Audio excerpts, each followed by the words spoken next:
Sandalwood ಮೋಹಕ ತಾರೆ ಸಖತ್ ಬ್ಯೂಟಿ ನಟಿ ರಮ್ಯಾ ಮದುವೆ ವಿಚಾರ ಈಗ ಜೋರಾಗಿಯೇ ಸದ್ದು ಮಾಡ್ತಿದೆ. ಎಲ್ಲ ಅಂದುಕೊಂಡಂತೆ ನಡೆದ್ರೆ ನವೆಂಬರ್ನಲ್ಲಿ ರಮ್ಯಾ ಮದುವೆಯಾಗಲಿದ್ದಾರೆ. ಈ ಹಿಂದೆ ಹಲವಾರು ಬಾರಿ ರಮ್ಯಾ ಮದುವೆ ವಿಚಾರ ಕರ್ನಾಟಕದ ಹಾಟ್ ಟಾಪಿಕ್ ಆಗಿತ್ತು.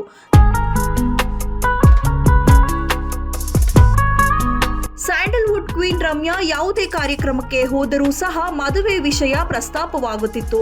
ಈಗ ಅಂತಿಮವಾಗಿ ರಮ್ಯಾ ಸಪ್ತಪದಿ ತುಳಿಯಲಿದ್ದು ನವೆಂಬರ್ನಲ್ಲಿ ಹಸೆಮಣೆ ಏರಲಿದ್ದಾರೆ. ರಾಜಸ್ಥಾನ ಮೂಲದ ಟೆಕ್ಸ್ಟೈಲ್ ಉದ್ಯಮಿಯೊಬ್ಬರ ಜೊತೆ ಮುಂದಿನ ತಿಂಗಳು ರಮ್ಯಾ ಅವರ ನಿಶ್ಚಿತಾರ್ಥವಾಗಲಿದೆ ಅನ್ನೋ ವಿಚಾರ ಗಾಂಧಿನಗರದ ಗಲ್ಲಿಗಳಲ್ಲಿ ಕೇಳಿಬರುತ್ತಿದೆ. ನವೆಂಬರ್ನಲ್ಲಿ ಬೆಂಗಳೂರಿನ ಅರಮನೆಯಲ್ಲಿ ಮದುವೆ ನಡೆಯಲಿದ್ರೆ ರಾಜಸ್ಥಾನದಲ್ಲಿ ಅದ್ದೂರಿಯಾಗಿ ಆರತಕ್ಷತೆ ನಡೆಯಲಿದೆ ಅನ್ನೋ ಮಾತುಗಳು ಕೇಳಿ ಬರ್ತಿದೆ. ಸ್ಯಾಂಡಲ್ವುಡ್ ಕ್ವೀನ್ ರಮ್ಯಾ ಇದೇ ವರ್ಷ ಮದುವೆ ಆಗ್ತಿದ್ದಾರೆ ಎಂಬ ಮಾತು ಕಳೆದ 3-4 ತಿಂಗಳಿಂದ ಸಿನಿ ವಲಯದಲ್ಲಿ ಜೋರಾಗಿಯೇ ಕೇಳಿ ಬರ್ತಿತ್ತು. ಇಷ್ಟರಲ್ಲೇ ನಿಶ್ಚಿತಾರ್ಥ ಕಾರ್ಯಕ್ರಮ ಕೂಡ ನಡೆಯಲಿದೆ ಎಂದು ಆಪ್ತ ವಲಯದಿಂದ ಮಾಹಿತಿ ಕೂಡ ಹೊರಬಿದ್ದಿದೆ. ಇದು ಕೇವಲ ರೂಮರ್ಸ್ ಅಂತ ಕೆಲವರು ಮಾತನಾಡಿಕೊಂಡಿದ್ರು.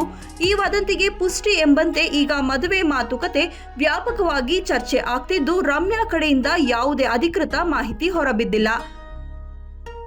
ಮೋಹಕ ತಾರೆ ರಮ್ಯಾಗೆ ಈಗಾಗಲೇ 41 ವರ್ಷ ವಯಸ್ಸಾಗಿದ್ದು ಅನೇಕ ಬಾರಿ ಮದುವೆ ಬಗ್ಗೆ ನಟಿಗೆ ಪ್ರಶ್ನೆಗಳು ಎದುರಾಗುತ್ತಿತ್ತು. ಮದುವೆ ವಿಚಾರದಲ್ಲಿ ನಟಿ ಹಲವು ಬಾರಿ ತಮಾಷೆ ಮಾತುಗಳನ್ನ ಆಡುತ್ತಾ ರೂಮರ್ಸ್ಗಳನ್ನ ತಳ್ಳಿ ಹಾಕಿದ್ರು. ಈಗ ರಮ್ಯಾ ಯಾವ ರೀತಿ ಕ್ಲಾರಿಟಿ ಕೊಡ್ತಾರೆ ಅನ್ನೋದೇ ಅಭಿಮಾನಿಗಳ ಕುತೂಹಲಕ್ಕೆ ಕಾರಣವಾಗಿದೆ.